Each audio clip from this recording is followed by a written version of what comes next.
the MOU would have been signed on around the 15th of or so of let me just look, around the 15th of June, and the person who leaked the MOU went back to a document from in March, one document, not the document and the clarification, and sent the leaked MOU and the diplomatic note out together. So it wasn't as if there was a recent diplomatic note at the time of signing the MOU. So that was a deliberate attempt to conflate the two issues.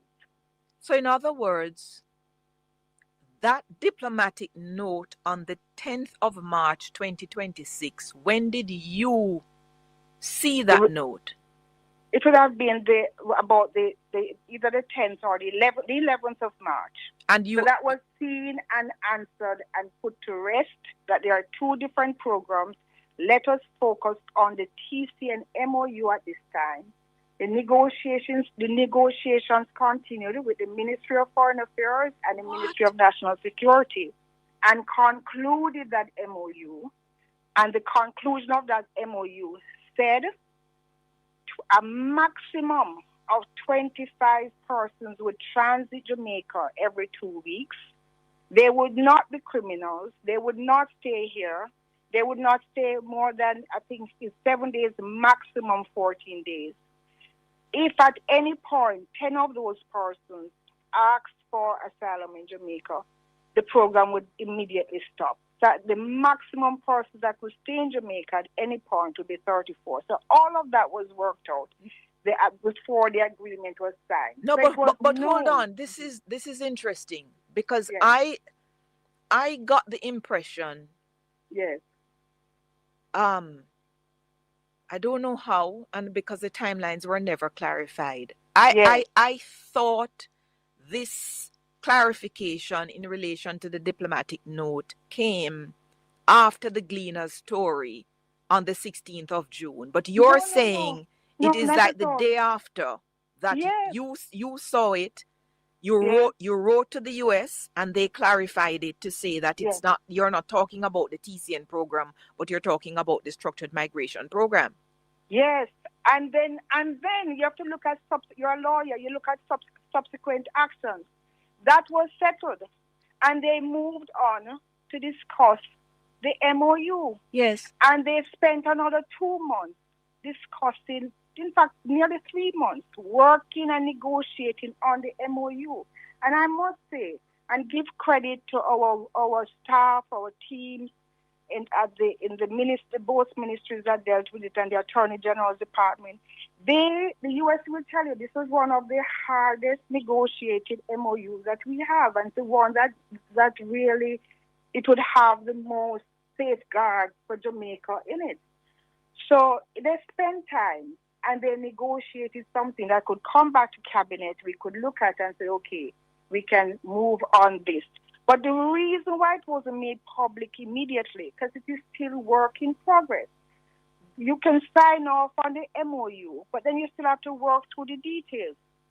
And further, even if the government had planned to make it public, the stage where they had reached to say we have no reached to assignment, that would have been decided on the Thursday was when the MOU would have been signed in June.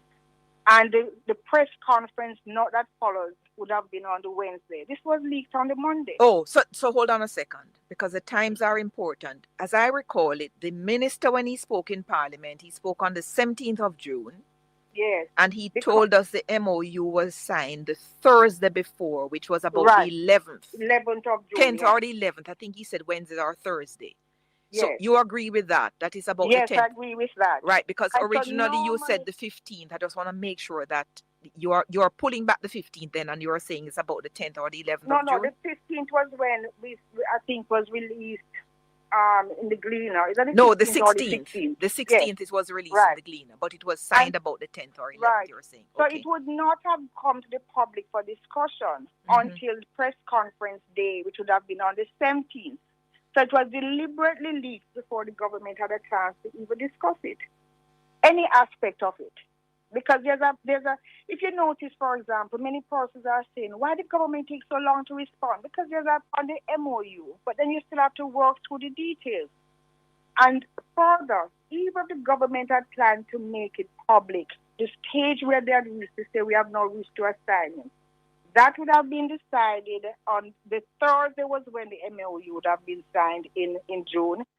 And the press conference that follows would have been on the Wednesday. This was leaked on the Monday. Oh, so hold on a second, because the times are important. As I recall it, the minister, when he spoke in Parliament, he spoke on the 17th of June. Yes. And he told us the MOU was signed the Thursday before, which was about the 11th. 11th of June. 10th or the 11th. I think he said Wednesday or Thursday. Yes. So you agree with that? That is about the 10th? Yes, I agree with that. Right, because originally you said the 15th. I just want to make sure that you are pulling back the 15th then, and you are saying it's about the 10th or the 11th of June? No, the 15th was when I think was released in the Gleaner. Is that the 16th. The 16th yes. was released in the Gleaner, but it was signed about the 10th or 11th, you were saying. So it would not have come to the public for discussion until the press conference day, which would have been on the 17th. So it was deliberately leaked before the government had a chance to even discuss it, any aspect of it. Because if you notice, for example, many persons are saying, why the government takes so long to respond? Because there's a process in how the government. Blessed is the man that walketh not in the counsel of the ungodly, nor standeth in the ways of sinners, nor sitteth in the seat of the scornful. But his delight is in the law of the Lord, and in his law do we meditate day and night. For we shall be like trees planted by the rivers of water, that bringeth forth our fruit in our season. Our leaves shall not wither, and whatsoever we do shall prosper. Welcome to Talk Jamaica for this Monday morning. It's not a regular thing that we do a Monday morning show, but people have been calling for a morning show, and the producer and we have decided that maybe once or twice a month we're gonna do a morning show for now. But I won't be the host, but I am hosting this morning. As I said to you, that we have found a host for the morning show. So this morning we want to settle a few things. And I'm playing that Audrey Marks clip. And I stopped it and touched it back a while ago. Because one of the things that these people are getting, the lie is not planning properly.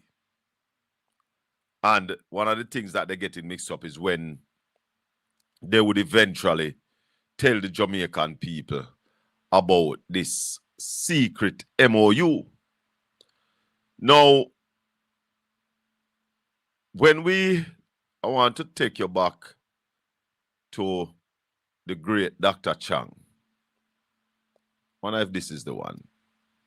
Listen to this. Discussion now due to the fact that this information was leaked, but had it not been, when would the information leaked is different from what I'm talking about. And that's on the problem you're conflating two things. Some information was leaked suggesting that we were in the process of negotiating the reception of 10,000 illegal immigrants. There is no such discussion, and that leak has nothing to do with this morning. It became part of a discussion because it is known that we were discussing the third country nationals through Jamaica, because there are several other countries in the Caribbean. We signed on Wednesday and we decided we'd make a statement on it, and I reserved that statement for the diaspora event in Montego Bay yesterday, and we would have sent the press release out as normal. Okay, well... So you hear what Dr. Chang say? He reserved the release for the diaspora conference. Audrey Marks. The press conference day, which would have been on the 17th.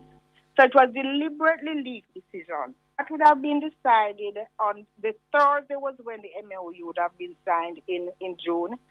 And the press conference that follows would have been on the Wednesday. This was leaked on the Monday. Oh, so hold on a second, because the times are important. As I recall it, the minister, when he spoke in Parliament, he spoke on the 17th of June. Yes. And he told us the MOU was signed the Thursday before, which was about the 11th. 11th of June. 10th or the 11th. I think he said Wednesday or Thursday. Yes. So you agree with that? That is about yes, the 10th? I agree with that. Right, because And so originally you normally, said the 15th. I just want to make sure that you're pulling back the 15th then, and you're saying it's about the 10th or the 11th no, of no, June? the 15th was when I think was released in the Gleaner. Is that the No, the 16th or the 16th. 16th? The 16th it was released in Right. the Gleaner, but it was signed And about the 10th or 11th, right. you're saying. So Okay. it would not have come to the public for discussion until the press conference day, which would have been on the 17th. So it was deliberately leaked before the government had a chance to even So discuss she's now saying any aspect of that it. they would have Because told us. if you notice, for example, many persons are saying, why the government... She's saying that they would have told us on press conference day on the 17th. So that's two different stories. Chang is saying diaspora conference. She's saying it would be at the press conference. Listen to what the Prime Minister is saying. Anyone knows, and I've explained before, you can't come until you are finished with all the negotiations, everything is signed and done. So though we have signed the MOU, it is not yet implemented. It's not complete because the operationalization is not complete. Now, as soon as that is done, then we would have called a press conference. We would have said, this is what it's doing. You believe. So the Prime Minister said, no, complete. As soon as it is done, because even today, based on my understanding, the operational side have not been completed. So what Prime Minister Andrew want to say, no, we wouldn't tell we yet. 3 different stories. This is what we are saying, Mr. Prime Minister. We cannot trust the eye.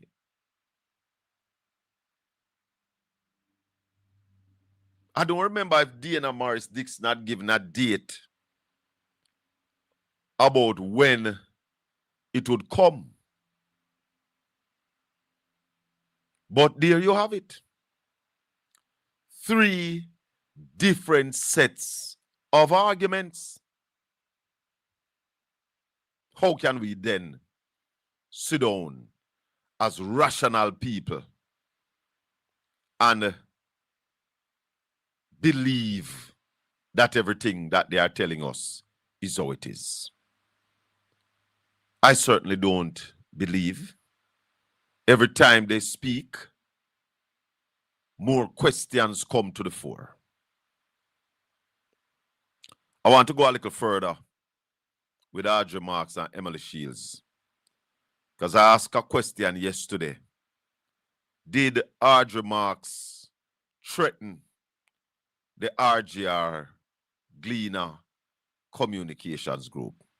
Morning, everybody. Welcome, welcome. Share up the live. Give it a like. Share it up, share it up.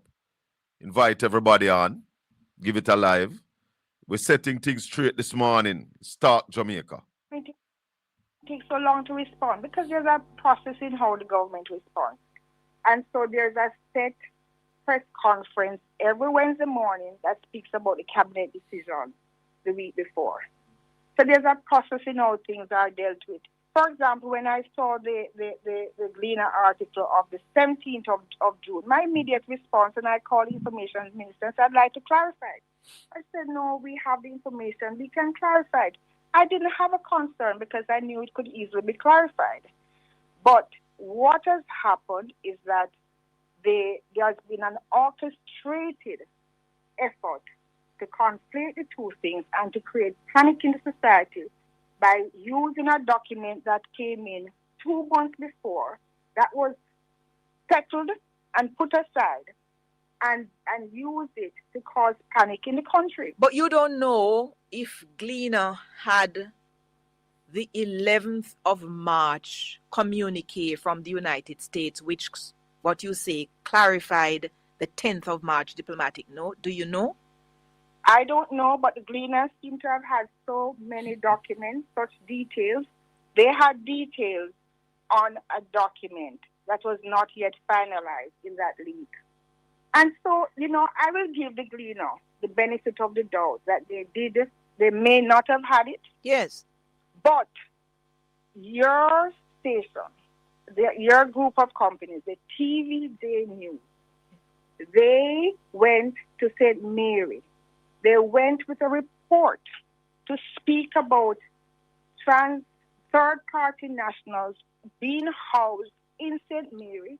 They pinpoint somebody's house and said they are now here. That type of journalism, it has put a question mark about involvement of the Gleaner and how the reason why they put out information the way they did. And it has, in my mind, brought the entire RJR, Gleaner Communications Group, into disrepute because normally this group, you're an established entity, you're on a license, you have to operate on facts. Now, this social media, fly-by-night entity. Stand up. You're on a license. You have to operate by facts. Was that a threat? No? You're reminding somebody that you're on a license.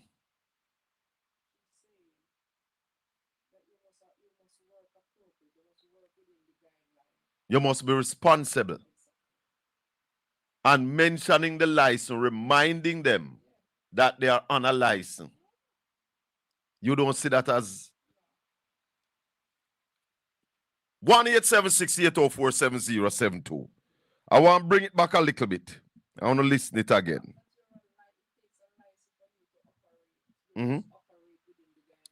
I hear you. Normally, this group, you're an established entity, you're on a license, you have to operate on facts. It has put a question mark about involvement of the Gleaner and how the reason why they put out information the way they did. And it has, in my mind, brought the entire RJR, Gleaner Communications Group, into disrepute because normally this group, you're an established entity, you're on a license, you have to operate on facts. Nephew. Mr. Bell, good morning. Was it a threat? Good morning.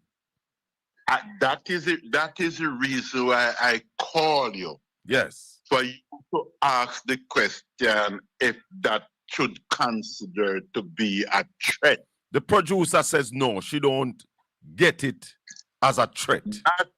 That is the reason why I love the producer so much, and I will vote in for the producer to moderate the show and you produce the program because she's more balanced. So you want the producer to host the show and I be come producer. So take it here. The Gleaner is the truth to be told. For years I've gone through this kind of thing from political parties and government. During the 70s, Michael Manley launched a march against the Gleaner. I don't know if you were born, which I believe you were. Michael Manley launched a march against the Gleaner. The PNP during those years did see the Gleaner as a GLP propaganda organization. And I have lived to see that turnaround now, where JLP supporters hate the Gleaner with passion. They see it as a PNP propaganda communication group. Answer me this question. Why was it important for her to remind RJR that they are on a license? Well, she in a discussion and it sometimes you in a discussion and things just pop up on you. But honestly, as the producer correctly said, it's just that she just mentioned it, which nothing is wrong to say that they have a license to bring accurate information to the Jamaican people. But she said to them, she said that you are an established organization. Yes. A responsible organization. Yeah? Yes. So yes, right. And and remind her that you operate on a license. Yes, yes. So let me ask you something. Because the fact that I don't operate on a license, does that mean that I am not a responsible organization and I don't need to carry the truth? Well, she also mentioned YouTube. Them can just chat with them want. She did in fact mention YouTube channel who just chat. Yes, she mentioned social media. You can't be like social media.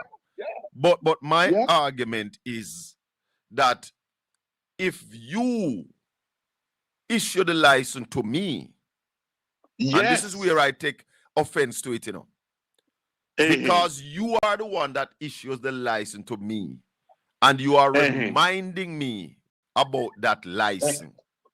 Yes. That is where I see it as a threat. Because here's how I see it. Remember, you operate on a license. You know, I have to say no more, because me know that you have to give me the license. Colin, I understand. It's not Emily she talk to. She has speak about the radio, and never Emily put out the news, So it's generally the RGR Gleaner Communications Group. Mr. Bell. Mr. Bell. Hold a minute, nephew. The producer speaking. In all fairness, I hear you and Conrad use that same thing all the time. That says what? That says that. Like when people call Conrad and want to say some things, and Conrad do not uphold with what they are saying because he's on mainstream. Conrad always say, you must remember that I am on mainstream radio, not like my friend Colin Bell, who operates on YouTube, or others who operate on YouTube. I believe that if you have a license, you must stick to the guideline. You cannot carry propaganda. Your thing must be accurate. All right. Not that if you're on YouTube, it must not be accurate. But on YouTube, people just blog and chat all kind of something all the time. I understand that clearly. But my point is, she did put some guidelines, You are an established entity. She also said she grew up listening TVG and whatever. But for her, in my view, to mention the license, I see it as a threat. She mentioned it, yes, but it's not a threat. You know what is my concern, Colin? Yes. You know what is my concern, Mr. Bell? Talk to me. The Prime Minister admit to Cliff Hughes in the interview that there is a leak. The ordinary little man on privilege to the information to leak it. It must be somebody who is close to the government and the discussion but nephew, of that. Nephew, you remember when the Integrity Commission put out them report on the Prime Minister? Yes, sir. And Cliff Hughes and his crew could have quote from the report even before it was tabled in Parliament? Yes, sir. And we call that person should have been found and dealt with? And it died a natural death? You ever hear us saying that said the same knife will stick sheep, stick goat? Yes. Yeah, man. Yes, Mr. And crime is never wicked until it reaches your doorstep. The government must shut up and go on side about deal with leaker. You should have dealt with the leaker who leaked the Integrity Commission report. You see that way, and I understand your position as a vice chairman to region 2 of the PNP and a candidate. Me as a Labour man must have some concern that if somebody is close to us can leak this information to the press. It is the point where me are making. Yes, sir. Whoever get confused the information back then is also close to the GLP. That's the point where me are making. No PNP never have access to the Integrity Commission report, It was sent to the President of the Senate, the Speaker of the House, the Clerk of the Parliament, and then people it sent to, But the PNP were also on the road, included you, saying that on the era possible 7 or 8 GLP MPs, included ministers, under investigation. I know on the road that come into the Integrity Commission annual report, just like the one of them I try hide now. Because every year the Integrity Commission submit their annual report and it tells us how many people that they are investigating and all that kind of jazz. So the PNP never get no scoop. I will withdraw that. I am somewhat nervous to know that person who can be so close to us is leaking information in the press which can work against us. That is bad sign. That cannot be a good sign. But that is a sign. That is a sign that people are coming out against the corruption. When you are hiding an MOU like this, that is going to carry people who the government. I hear Andrew telling the lady out of Kienod, say no criminal now come here, and I am challenging the Prime Minister that he does not know. And why I'm challenging the Prime Minister is not going to get the background of these people from their country of origin. And therefore, him cannot know who coming to Jamaica. As you talk about that, Jeter, you never tell your followers that the Prime Minister were in Portland Friday and I hide, drive over Bonneview Hill. Drive through the town of Portland so people can see him. He hide. He afraid of East Portland people. He despises the people of East Portland. So he drive over Bonneview Hill and hide from the people them go whoop here. Whosoever give you that information and mislead, it was advertised 2 weeks before. We talk again. So why you never tell me? Why you never tell me? Because I don't want you telling people them to come out. That's why we have to hide it from you. But because you will organize with the people. Because you're powerful in the East Portland, you know. You're powerful, you're very powerful in the East Portland, you know. Anything you say final, you know, nobody not ask you, I know, why does that jump? Later. Jump, you know. Later. Conrad O'Brien, morning. Hey, Colin, how are you? Morning. How are you, man? Brother? Blessings. Yeah, man. And good morning to the producer. See you out and bad in the early morning here. Yes. Obi, before you say anything, the statement from Audrey Marks, did you hear when I played it? Yes, I did. And I actually heard it before. Yes. I heard it before. But I heard you, I was listening. I heard nephew and I heard your producer, her take. Yes. And while she would have quoted what I said in part, I went further. I also said, listen, there are responsible YouTube channel such as PortlandspiceTV and Colin Bell that the program that you carry could be on any mainstream radio anywhere across the world because you carry out your job with distinction. And you often remind people that, listen, you are a broadcaster and you are very responsible and so on. So want to put that out there. Colin, some people could read what the minister said as a veiled threat. You know, it's not direct, but it could be a veiled threat. It's like you would be saying to your child, say, listen, the child do something, and you know that you have to give the child lunch money. So you say, remember, say I have to go to school tomorrow, you know. Yes.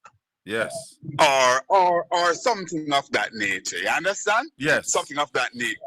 Because what you actually do is reminding the person that, listen, I have a certain leverage, power, or a certain leverage. So you must be careful. I wouldn't say it was an out and out threat, but certainly there is a kind of blur line there Yes. And persons who reasonably come away with the position that you have come away with, Colin. That, as I said before, a veil threat. But nephew went on to something, Colin, and you actually made a bigger point. I understand exactly what nephew is saying, and nephew's concern is the fact that, listen, this is an internal situation now within the government and by extension the Labour Party. And remember that the lady herself, Minister Mark, said that, listen, this seems to have done by someone who seems to be going after her. And going after her integrity and all of that. She did say that, you know. Yes, yes. Remember, she said that. So it begs the question, is it that there are persons within the government, the cabinet even, and the wider government, who is out for Minister Mark for whatever reason? You know, and is it a part of the internal issues that could be impacting the government and the Labour Party at this time? Remember, Colin, and we are wise enough, experienced enough, clever enough.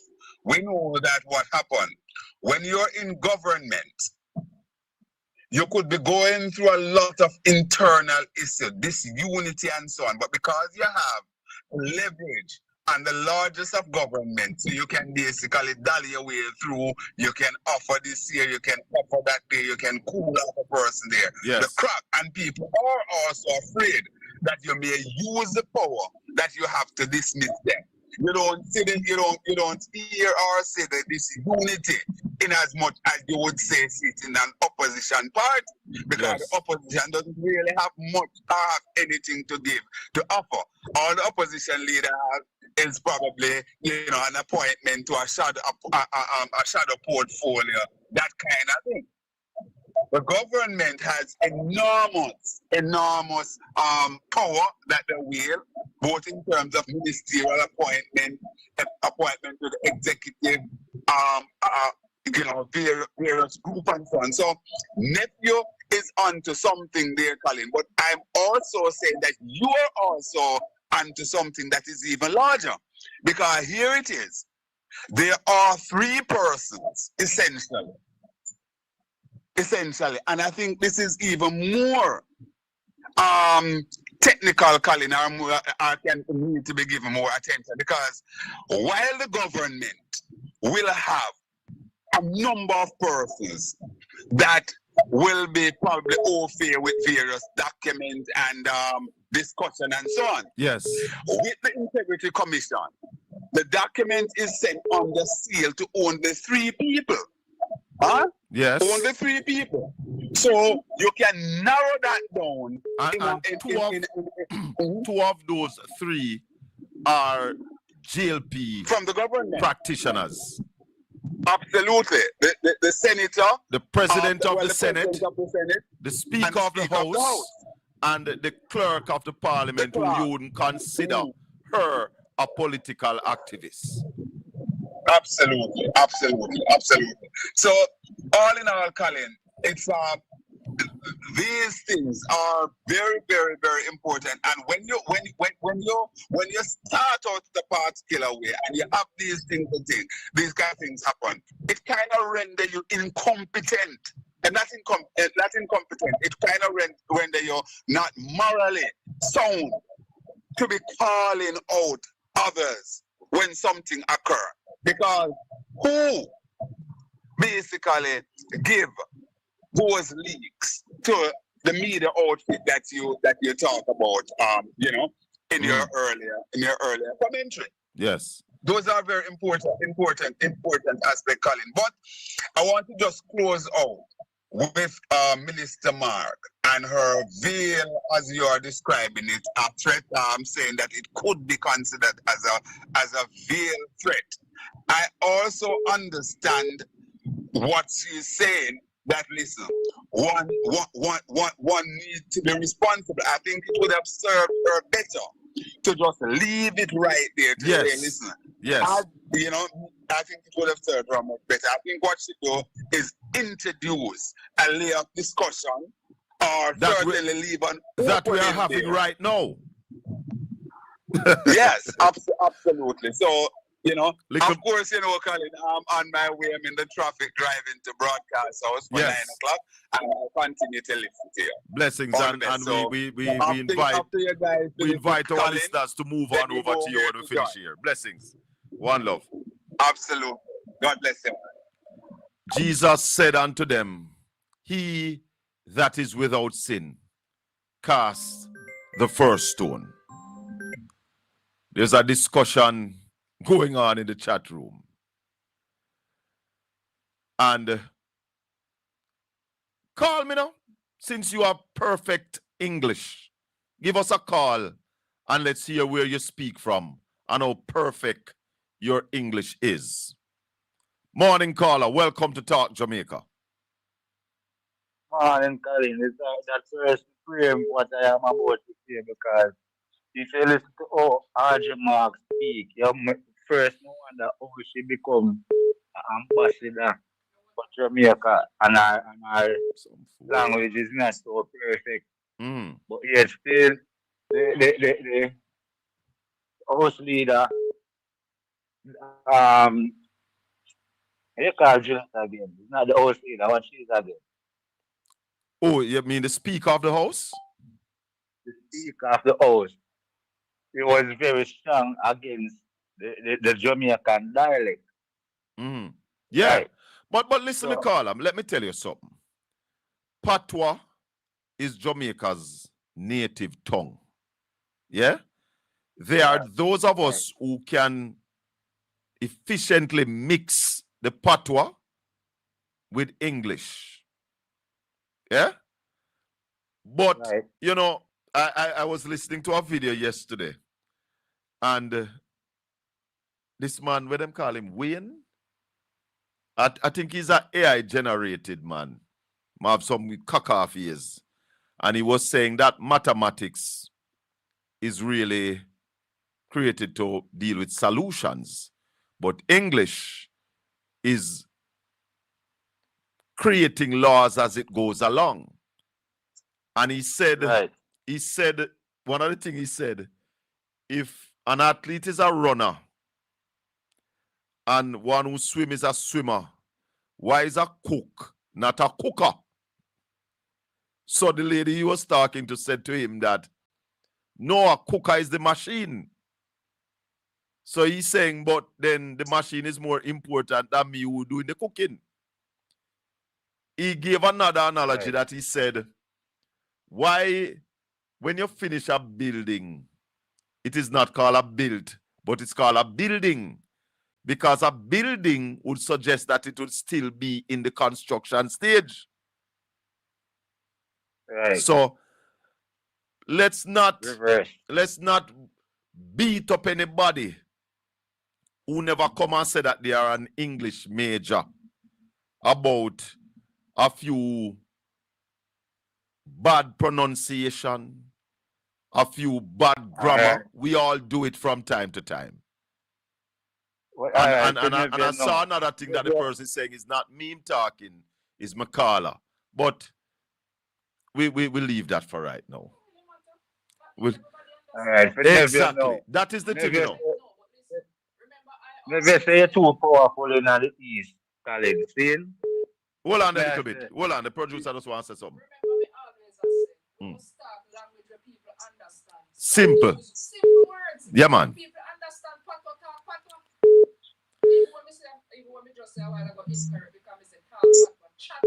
Yeah. So you're mixing up the English with the patois. Go ahead, caller. All right. So never say you're powerful in the East. But if you are that powerful in the East, Colin, why the Prime Minister hiding from you and not nephew? The Prime Minister moved up Bonneville Hill. I was so surprised when I got the information.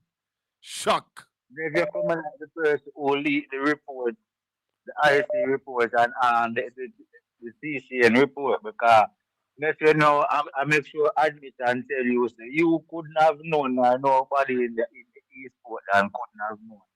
But we know before it passed through, you know, because we saw the police were gathered at the foot of Bonneview Hill, and from that up, everybody start wonder what is going on. Right. You know, so that's private business. When you check it now, Colin, him come to share with and give out a house. Keynote. Which one of the house them him give away? One of him out, I one of Desmond Mackenzie house. Well, the Auditor General did say it's a duplicated program, you know. Okay. And why Kenwood and not one or two hours in the west? Well, Kenwood is in the west, you know. Kenwood is in the west. Kenwood is West Portland. Well, okay. With that said, I understand that point. But me are talking about the hurricane disaster. Oh, down there, so. No, yeah. but you see, one house down there so can't suffice. We told the Prime Minister right after the election that they should have built 10,000 houses quick and fast, build some shell, put the people them in a. But the Prime Minister, the people them around the Prime Minister doing him a disservice. And that's why we heard a councillor sending a message to the former mayor that the Prime Minister is weak on the ground. It is because of the people them around him. Prime Minister Andrew Williams, you need to call me. Let me tell you exactly what is going on. The people around you are hiding the truth from you.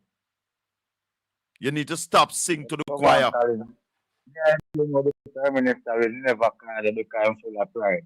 The criminal pride make him will never call somebody with mind of intelligence and know-how and it's my Prime Minister. You rather you would bring that idea to give him. Because that's him say, bring the idea, come give him. He never say, man, ask if you know. He say, if you bring it, come give him. All right, so bring it, go give him. Okay. Bless up. 1-876-804-7072. This is Talk Jamaica. We're live on Portland Spice TV. If you have not yet subscribed to the channel, please subscribe, like, and share the channel, no man. Sure. Like up the video. Go ahead, caller. Man is the greatest journalist on earth. Lord God, don't do that to me. The man who speak the truth and nothing but the truth. So help me God. So help me God. Yes, sir. Let me tell you something now. You see the girl, the other woman with the other minister with the talk about one of the biggest threat that. You hear me tell you? Is that a threat? It's a threat. And you don't see it as a veiled threat, you see it as upfront? I'm going to tell you why it's a threat. How me know it's a threat? We have some keen listeners here. You see? Where him gone? Come back, caller. Come back. Man, we are trying to swell me this morning. Where him gone? Hello, caller? I'm gone. Gone far. Drop right off. Yes, sir. Yeah, man. Sorry about that. Yeah. A keen listener listen to the tone in which one deliver. Hey, tala. You hear me tell you? Tala. Keen listener listen to the tone in which one deliver. Yes, sir. They're trying to use diplomacy to disguise or distract the right interpretation to what they're saying, but they cannot disguise the tone in which they deliver. She is threatening that. That's a threat. Hold on, caller. And hold on. I want to listen to again. Can you say the tone? Hold on. It has put a question mark about involvement of the cleaner and how the reason why they put out information the way they did. And has, in my mind, brought the entire RJR, Gleaner Communications Group, into disrepute, because normally this group, you're an established entity, you're on a license, you have to operate on facts to cause panic in the country. But you don't know if Gleaner... Yes, sir. You hear the tone, caller? Yes. You hear it? Yes. Yes. Because they have this they have something against the cleaner, you know. They have a perspective toward that set of people, that group. Mm-hmm. You understand? And what I identify in a speech also is that, you know, when somebody have some big people behind them, yes, that they believe can protect them, yes, they speak in a kind of way too. yes, yes. No, for this information to leak, it must be from some high rank person because it is a secret. And for the person to get access to the diplomatic note. Definitely. Tell her. So what this is also saying, that within, they are trying to blast bloggers and all type of stuff, you know, but they are not paying attention that within their own organization, they are traitors. Are not traitors. They are people. Let me tell you this. Malcolm X say, any man that puts his weight behind a political party, and that political party controls 2/3 of the government, and have failed to deliver on their promise, and you continue to support that political party, you are not just an invalid, but a traitor to your country. No. That's right. Why I bring that to the fore? Somebody within the GLP is tired of the corruption. And I got a coded message last night that there was a team within the government that had come together before trying to remove the prime minister. The message I got last night is that they are coming together again because they think the prime minister is shaky and ripe for the picking. So there are people within the Jamaica Labour Party who are organizing to move the prime minister. And I will tell you this morning. Those two Integrity Commission report, anyhow, one more cabinet minister is in that report and it will be charged for illicit enrichment. The prime minister is going to come under extreme pressure. My understanding is that anyhow that happen, they are going to move on the prime minister. Get ready, Jamaica. Anyhow, any more charges come for a cabinet minister, any cabinet minister, to be charged for illicit enrichment, operatives within the Jamaica Labour Party are going to move against Prime Minister Andrew Holness. Mark my word. Watch it. That's true. Yeah, man. Yeah. A caller came here the other day. Hold on. A caller came here the other day, and the caller said 8 weeks. I don't know where him get it from, where him come from with that. That 8 weeks. But when I got that message last night, I said, backside, this don't look good. Go ahead, caller. Can you imagine? Can you imagine, Saka? Yeah. 3 top ranking person, and the 3 of them have 3 different arguments towards one something? Yes. That's all you know is pure lies. You see, what I want to tell you now is that don't believe that politicians are the most highly intellectual people in this country. No, sir. Don't believe because you're a politician or you're a minister, you're highly intellectual more than you. There are some areas that, but as we say, listen, a man cannot disguise his tone when he's telling lies. Let me tell you something else. He can do it, but the tone can't hide that. Truth is consistent here. Know the truth. And truth is consistent. Yeah, man. Truth is consistent. Thanks, my brother. Big up yourself. 1876 sorry, 804-7072.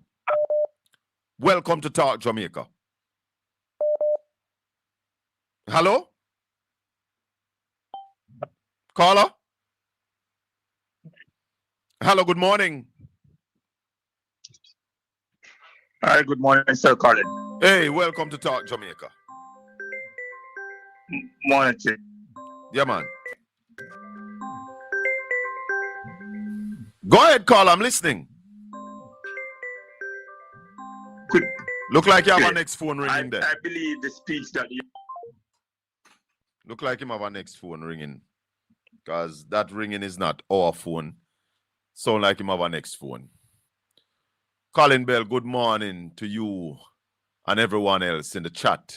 Morning to all the people in the chat room. Kicking up a storm this morning. There are 8 illicit already unknown. So movement happening. Are they surprising? Are they suppressing the tabling? Well, Tuesday, tomorrow, them have a table something tomorrow. Morning, sir. Morning, sir, Colin. Yeah, man. Yeah, what I was saying previously now, sometimes persons can make threats subliminally, right? Yes. And the word that you put into, she remind you that you have a license. Yes. You doesn't have to tell someone that they have a license. They know. You can tell them, say, you're a reputable organization. Yeah, man. Keep your reputation intact. Reputation intact. When you tell somebody reminding their license subliminally, and if you listen to the tone of the tone still, really says a lot. The tone really says a lot. Listen, so, she was on a part of chastising the media house, you know.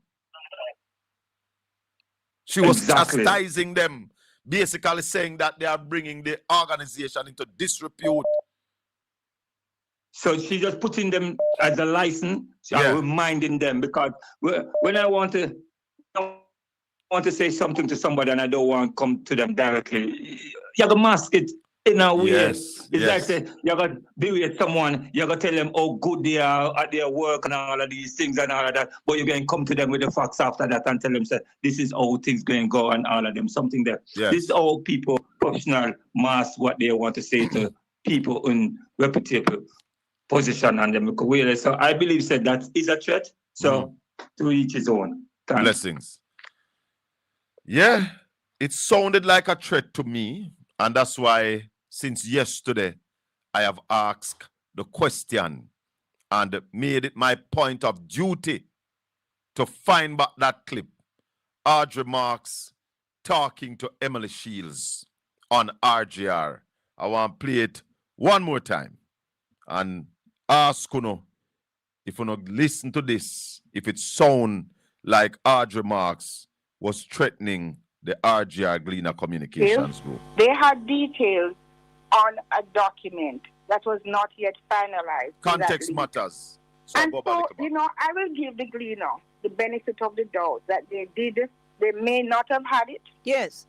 But your station, your group of companies, the TVJ News, they went to St. Mary.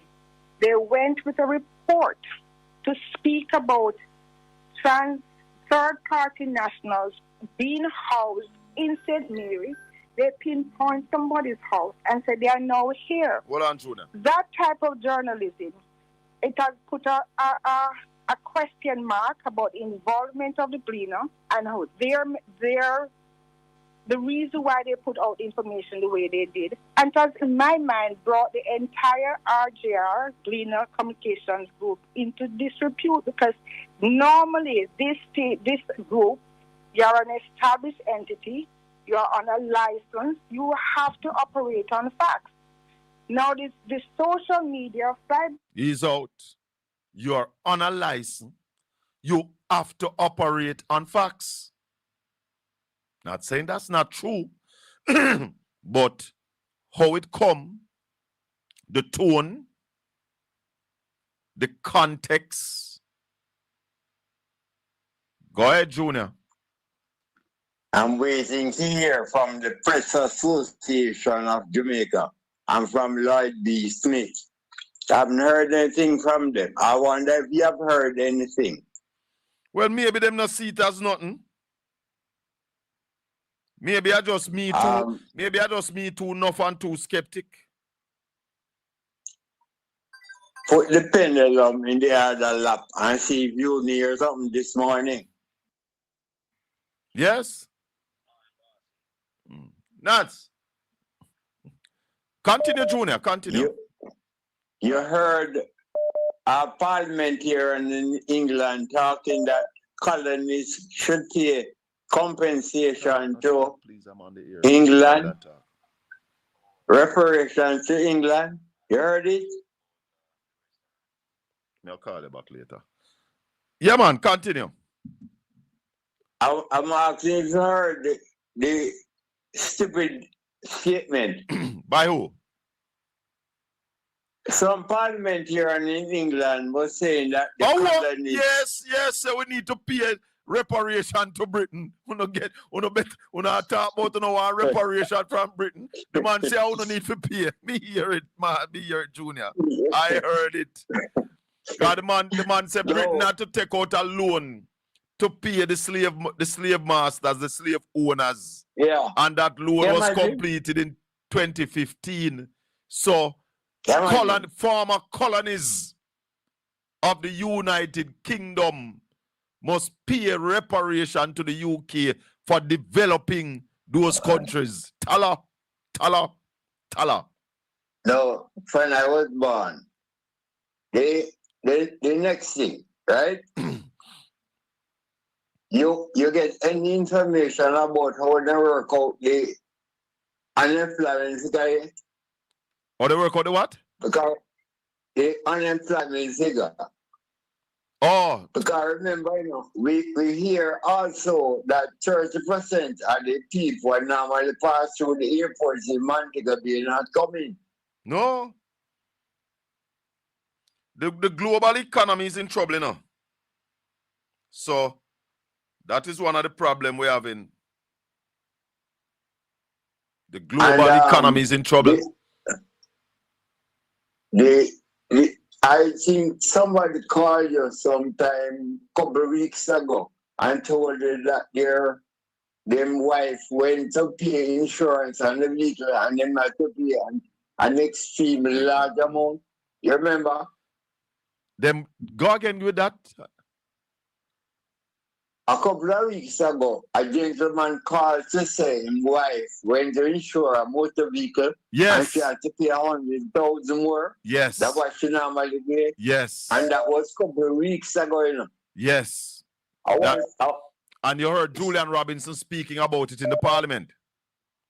Yeah.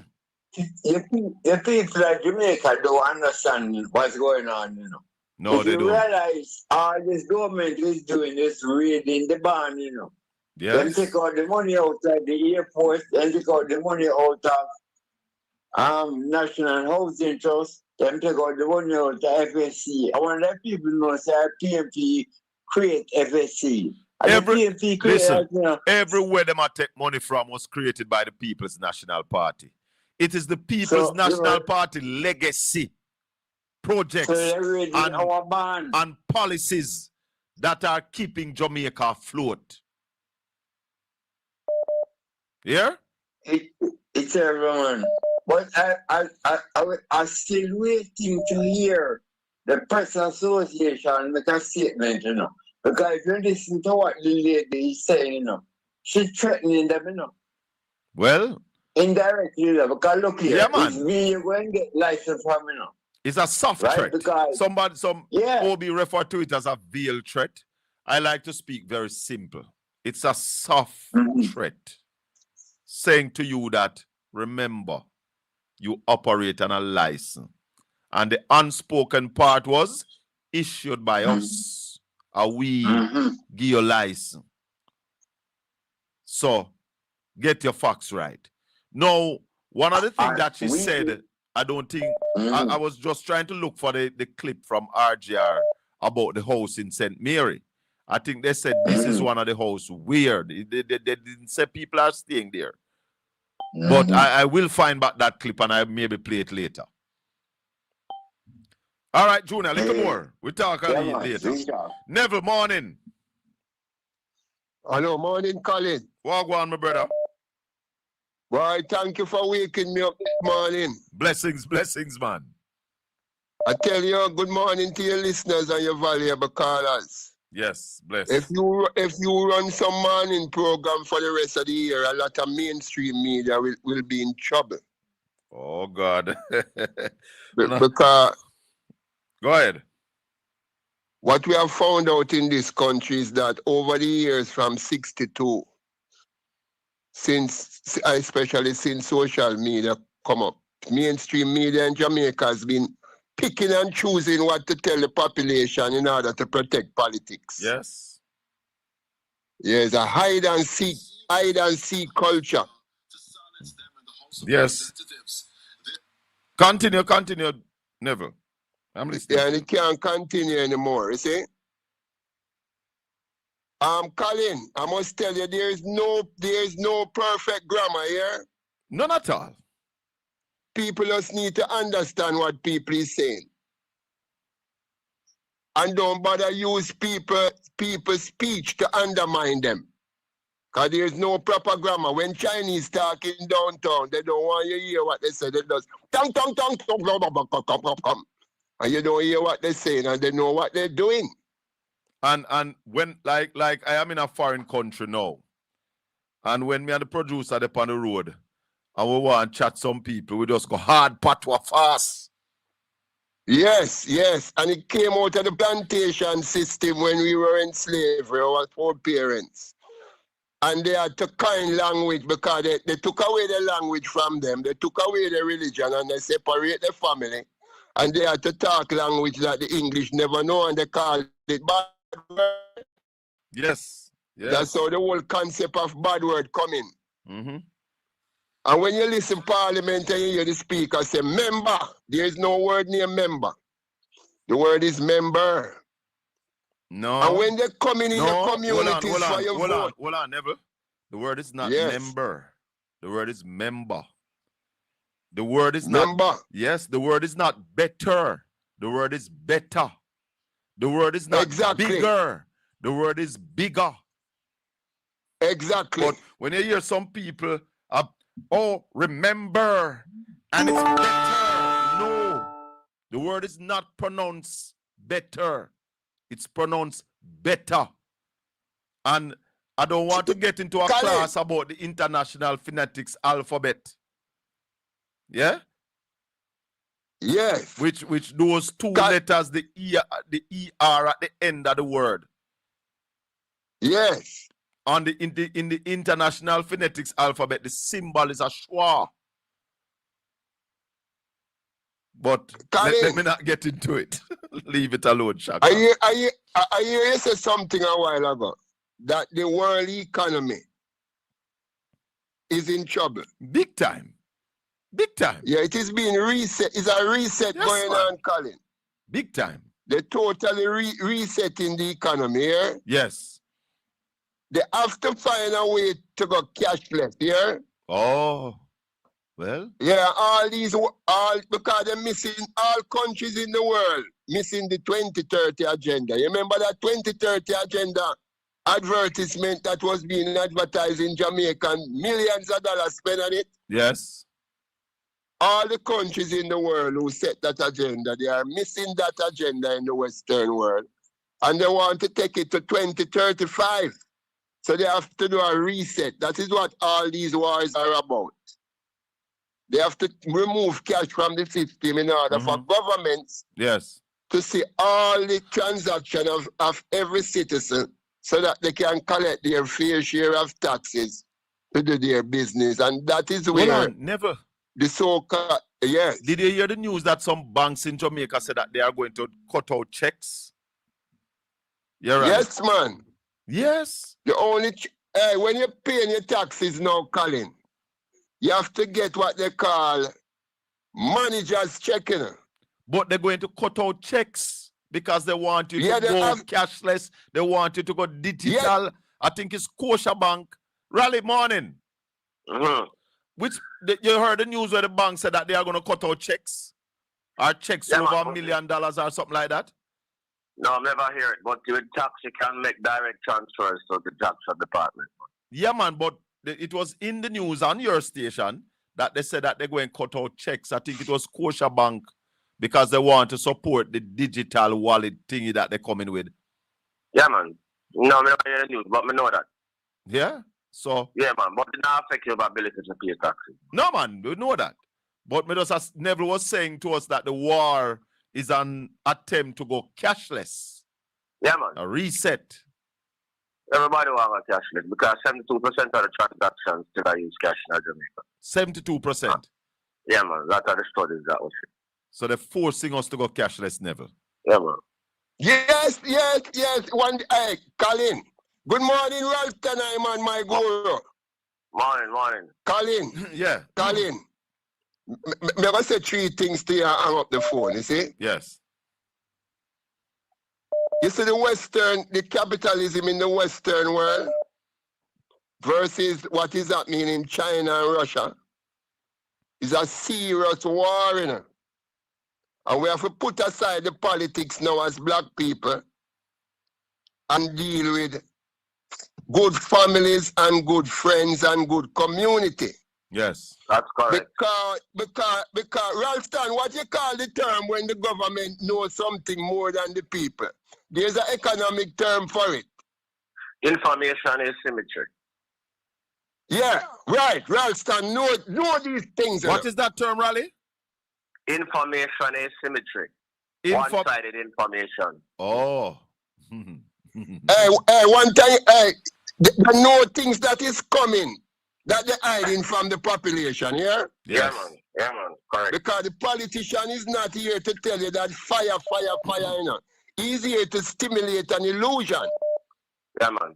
So we as a people now must protect our good family and our good friend. If not, they're going to eat our food.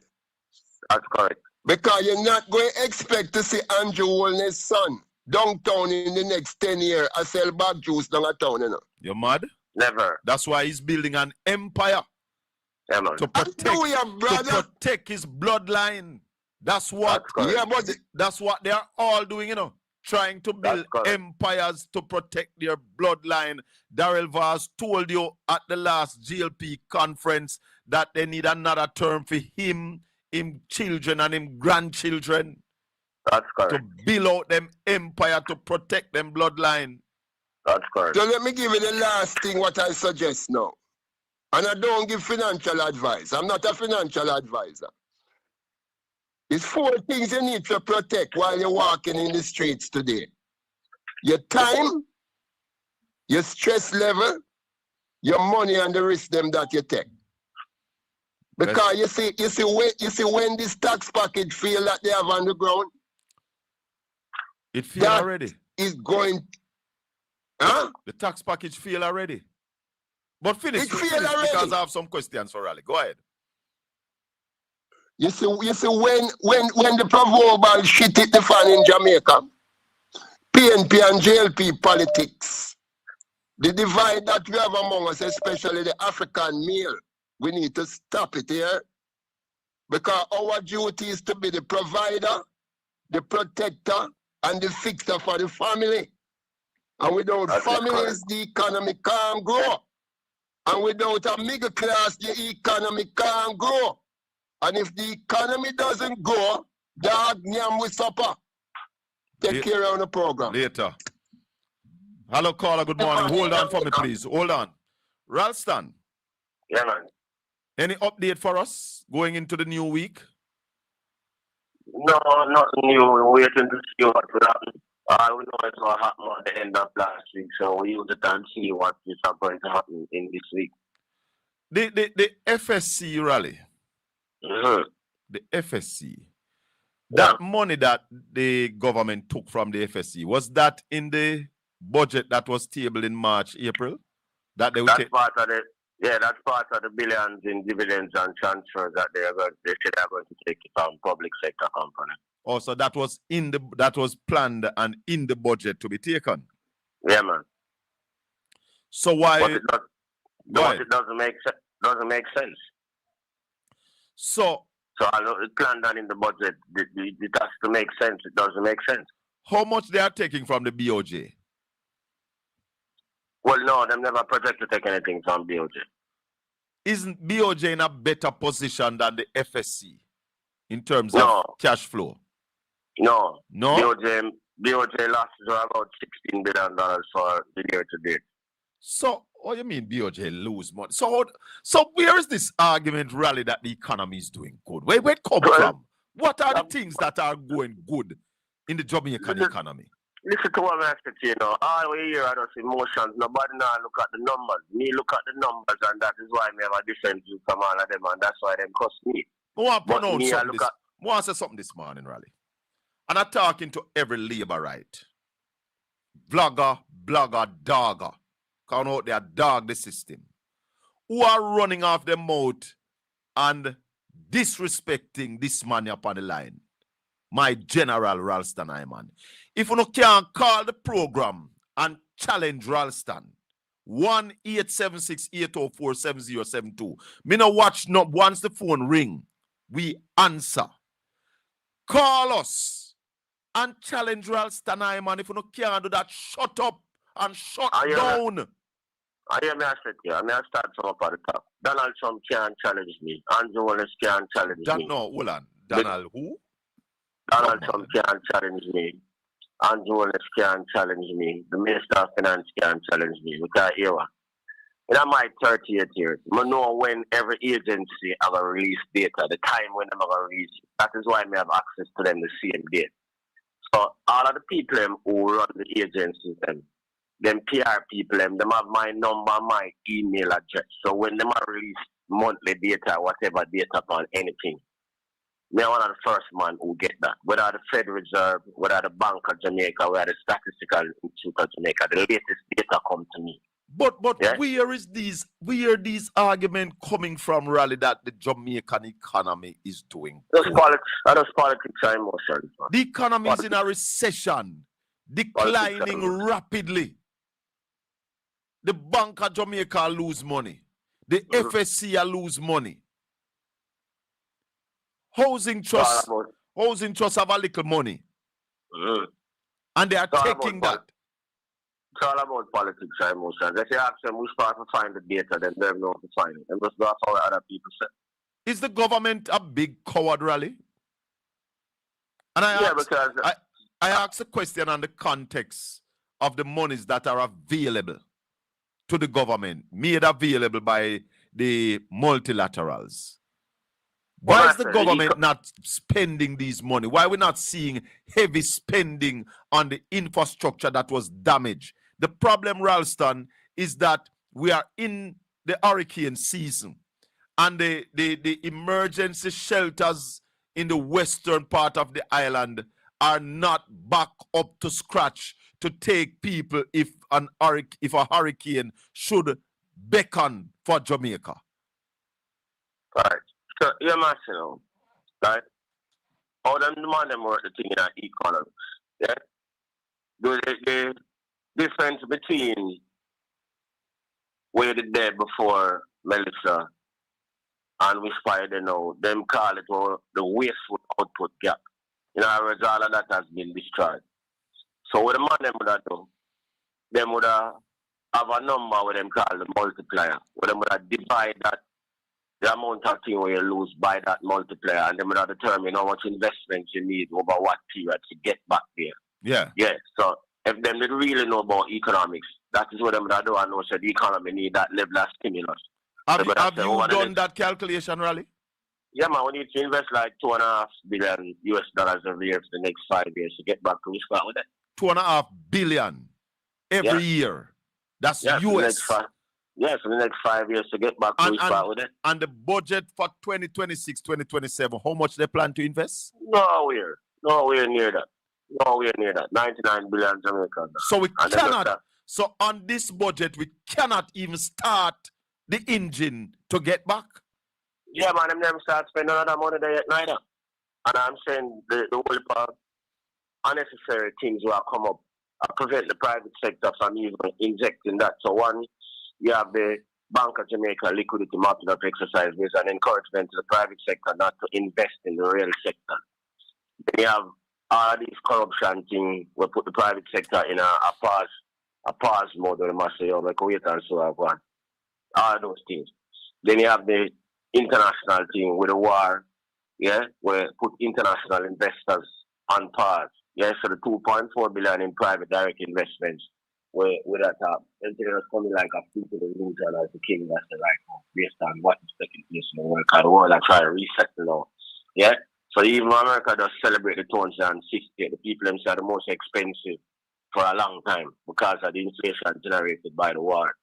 The jobs report released on Thursday, June jobs report. The Donald projected 115,000 jobs, they only get 67,000 jobs. Unemployment rate 4.2%. So, and the forecast for economic growth revised down from 2.4 to 1. So even up this not settled. Similarly in Europe, similarly in the UK. So the world is in trouble. The world is in trouble, yeah. But Raleigh, before I go to the caller, I have one more question. We saw the Bank of Jamaica release the foreign direct investment figures from 2016. I am saying that that foreign direct investment in 2016 is because of the previous administration. Yeah, man. Yeah, what was our foreign direct investment in 2015? 2015? Yeah, 2015. Yeah, but I forgot. Yeah, tell us that at evening, or if you can check it out while we're on. But tomorrow evening. But listeners and viewers, that 2016 foreign direct investment cannot be attributed to the Jamaica Labour Party. Because foreign direct investment don't come in 1 year. No, man, that's at the tail end of the post-Simpson Peter Phillips. Right. So that is a PNP driven investment. I hear some Labour right on a blog this morning saying that one of the reasons why the foreign direct investment went down like all 2020 was that an election was coming and investors are afraid of the PNP. What rubbish. Man, on the lockdown on the channel and come off of the year. Yeah, but come here, so come learn. Hold on, man. You started to fall from 2016. They're not that show, man. They're not this side the rally. The man them chat the most. Hey, I never hear so much garbage come out of people's mouth than when you listen to these GLP doggers. Yeah, man, they are not even bloggers, they are doggers. Yeah, but when you have, they have to operate like that when you have the numbers. When you're flying in the dark, the whole thing become a propaganda exercise rather than an economic exercise. And unfortunately, that's a part of the problem with the country right now. We in the denial, so you have a propaganda exercise rather than an economic exercise. And as a result of that, the problem I get worse. There you go. Yeah, and it's propaganda rather than looking at the numbers. So we need to fix it. Because if you look at the trade numbers, right away you know what you're doing. Yes. Because you see where you import too much, you see where you export too less. So you see where you need to fix in order to fix the problem. Yeah? But this government seems to not seeing anything. No, not the propaganda national numbers neither. So them never know what I want. So that's propaganda they must spend. Let's take a call. Yeah, because two telling piece of numbers on the external side of the account is that if you come current and look at the current data, which is where most economists look, yeah, and I wonder if it is going to be a trend. Remittance loans for April declined, yeah, we're down to 274 million, down by 2.3 million, 0.8%. Remittance loans for the first 4 months climbed by $34 million, or 3.4%, to 1.1 billion. But the trade deficit for 3 months alone was 1.5 billion, 400 million higher than the remittance loans for 4 months. Wipe it out. Yeah. Let's take a call. Morning, sir. Blessed top of the morning, Colin. Blessed top of the morning, Mr. Ralston Hyman. Yeah, man. Blessings. Mr. Hyman, I have a question for you, and I would like you to lay out these answers. Based on that money that they are taking from the sector for the insurance, could you really lay out the depth of how much it's gonna cost, or even the people who is stand to lost a lot? And to my sense, I'm looking at a lot of people, and I also follow up with another question as well. Well, the data that we got from the insurance companies and the insurance industry after Hurricane Melissa is that more than 70% of the houses in the country were not insured. And those that were insured were underinsured. In other words, the insurance was enough to cover the replacement cost of the houses. Now, the FSC says because of the shortfall in its account, which was $407 million this year, and another 186 million next year, even after the increase in season. After increase the season and charge the insurance companies and the securities brokers. So they need 612 million more from them. So I know the man them pay X amount of year already. Them say they have to give them some more money this year, right? So apart from that, the companies in Jamaica who insure things, they have them partners overseas who help them, so they have to pay them their money. So in them money, the man them come from Europe, Swiss Re and Munich Re and them people. Them set a region here down there, so Caribbean and Latin America, every minute we have a hurricane or earthquake, so our sea high. So with the damage done by Melissa now, them so we have to pay them some more money. So the insurance companies then now face with a double increases. One from SSC and one from the man them overseas. So naturally them have to go pass on that to them clients because their profits dropped to $30 million last year because of the big league that them get from Melissa.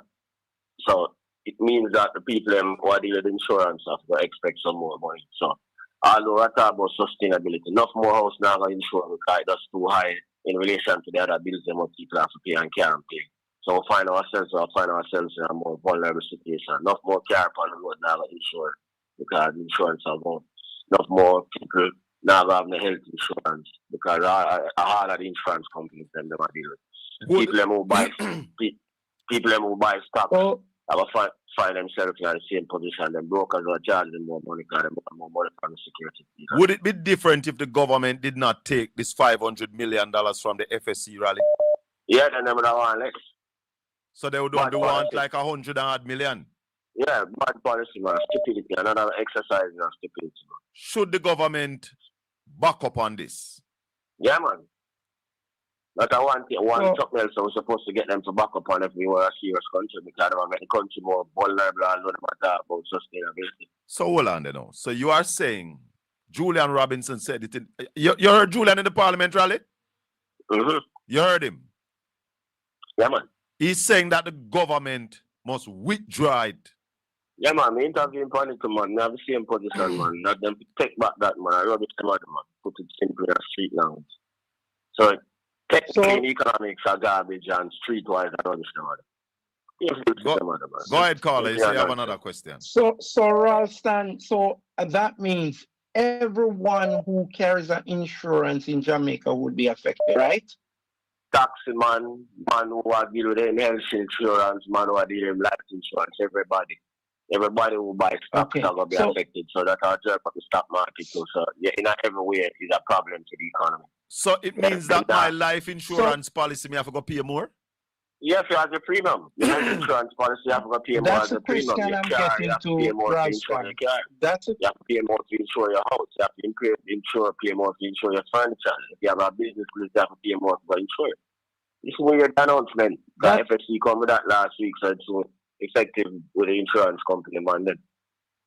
Then I said the man them profit so that's from one of the 2.6 million to 30 million. I'm getting to know. Hold on the rally. Go ahead, caller.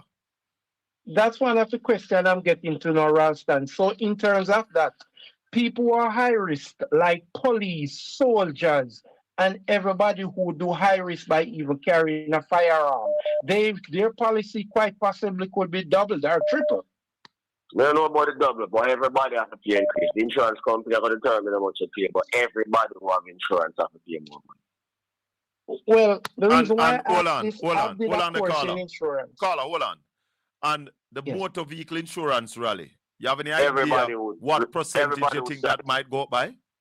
No, we can't. All the people in the insurance companies and them actuaries are going to tell you, man. We can't suggest They are going to determine that. Yeah, what we know is there's going to be an increase, and maybe another week or two, we have a year if we're going to get the government to push back on them. Then that's one of the dangerous things we're going to do economically. Yeah. But even if the government give back this $500 million, based on what you said that they want 600 million, wouldn't we still see some level of increase? Maybe less, but some level? Yeah, but very marginal. Yeah, very marginal. Okay. Go ahead, caller. Yeah, as I said, I did a little course in insurance, and it always says to me that when it comes to crisis, a lot of times, generally the reaction to insurance, it's affected people who are high risk. It's people who carry firearm, people who fly plane, all these things. There are people who did do dangerous jobs. So I'm under the impression that those people insurance might even double or triple. Well, as I'm saying, so that's why I said them call them insurance companies, call them actuaries, and then sit down and decide it. They're not gonna be able to sit right here and say and determine. Right. No, we can't. Yeah. All right, caller, give thanks. All right, Rastan, have a blessed day. Blessed day. Yeah, man, blessed. 1-876-804-7072. Food bill a go up, gas bill a go up, insurance a go up. Hey boy. Add to that, people are lose jobs, so it's all more difficult. Yes, sir. Caller morning, welcome. You're saying something else, Raleigh? Sir. Hold on, Output is falling. Output is falling. The value of the economy is declining. People are losing jobs, and all the prices are going up. Andrew Oldness, you need to come sit down with us. All right, so what we have to know, if them deal with economics in a proper way, then we will do the opposite of what they do. That would be a stimulus. You follow me? Yes. So rather than take money from FSC, they will allow the man and say can keep the cost of them things low so that you have expansion rather than contraction. Higher prices mean contraction. Yeah? When the price of something is high, people buy less. Yeah? So economics, we are going to now get very technical. The demand curve downward sloping. The lower the price of something, the more people buy, the more demand they get when prices are low. Yeah. Yeah. But prices are going up now. Yeah, so that's why you have less demand. The curve moved to the left. Yeah. Everything a contract. Here's a lady in the chat room, Raleigh. She said, my house insurance went from 500,000 to 800. No. Went from 500 to 800. A US money I talk about, Colleen? Most US. No. Me used to pay. No, hold on. Or 8,000. Is that a comma or a... Hold on, man. It looks like she missing a zero, though. So it looked like a 500,000 to 800,000. Missing a zero. Yeah, man. That's that. Wow. Yeah, man. And somebody called us the other day and told us that their motor vehicle insurance went up by 100,000. Yeah, man. I'm not telling you, man. Them things are continue, but I'm not telling you that, man. Let's take the call. A bad thing, man. Yeah, we start the taxi, man. We want to steal it. Caller, go ahead, please. Yes, sir. Good morning. Good morning to Mr. Ralston as well, man. Morning, sir. Yeah, man. Two quick things here. I hear them running with this Jamaica the most peaceful right now. So what happened to Turks and Caicos and Cayman Islands and all them other islands? I don't know. I don't know how they do the calculation, caller. You heard it, Raleigh? Yeah, man. That Jamaica is not peace. Are the peaceful or safest country in the Caribbean? Both. I think they're both peaceful or safest or something like so. Hold on a little bit. Where's the Raleigh? Let's find it incredible. But how do they calculate that? I don't know how they calculate it, brother. And whatever way they calculate that don't make no sense. So what the Barbados and Cayman and all of them places. I joke. It wasn't the Jamaican government who put out that. No. But you remember the time. Go ahead, Carl. You remember the time when them get the lady from the Miami area to write something? I don't. What you're talking about? I don't know if you remember. You have to be more specific. Yeah, man. I remember. Yeah, but I remember the exact thing. But understand, I see when we look at it because when I said, if we were to agree with that to live in Jamaica, we don't understand. Then immediately took credit for it. Yeah, just as the caller said, the government immediately took credit for it. Yeah, and we know that are rubbish. I couldn't Jamaica say that. Yeah, caller. You remember the specificity of what you're talking about? It was something that came out last week that said Jamaica is one of the most peaceful. No, man, you were mentioning that they pay somebody in the Miami area or something to. It was an article about the economy, man. Remember what the caller talked about? Yeah. True, man. Yeah. I see where they made it took credit for the thing last week, man. Yeah, man, and I big up themselves. I joke to you. I see when I ask man. So I'm to Barbados and Cayman Islands and all of them places. A caller is saying Barbados and some other countries were excluded from the survey. Right. Most place like Grenada, place But why? Man, that one is a cooked up one, man. One more thing I want to say. America this last Friday or last Thursday had a shortfall in employment, right?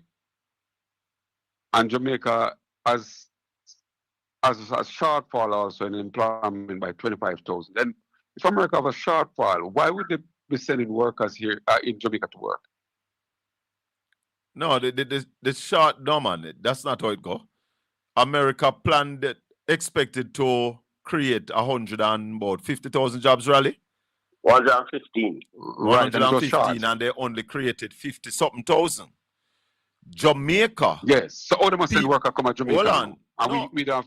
Hold on. But that not stop them from sending because they're not creating enough jobs. So maybe they would want people to go work somewhere else. But how the hell we going to pay them? What happened in Jamaica is that 25,700 people lost their jobs in Jamaica. That mean we don't need 10,000 people to come to Jamaica and come work. You get what I'm saying? Yeah. Yeah, man, because if 25,000 people lose their job, why we want 10,000 workers to come? And we are of the opinion, Rally, that is more people than that lose them job, you know. Yeah, we know, because when I say you have another 20,000 anyway, you have another 20,500 who voluntarily left the labor force. So we're talking about 40,000 people. And the caller is right. So if you have 40,000 people in a year country and lose them and leave the labor force, so you are bringing 10,000 people from somewhere else to come. Yeah, you see, I make the problem worse. No, but them think we are idiot. Bring which 10,000 people. If we are look people for work, we can go to US go look people to come to Jamaica come work, right? Can remember, we do that? You have 681,000 persons outside of your labor force now.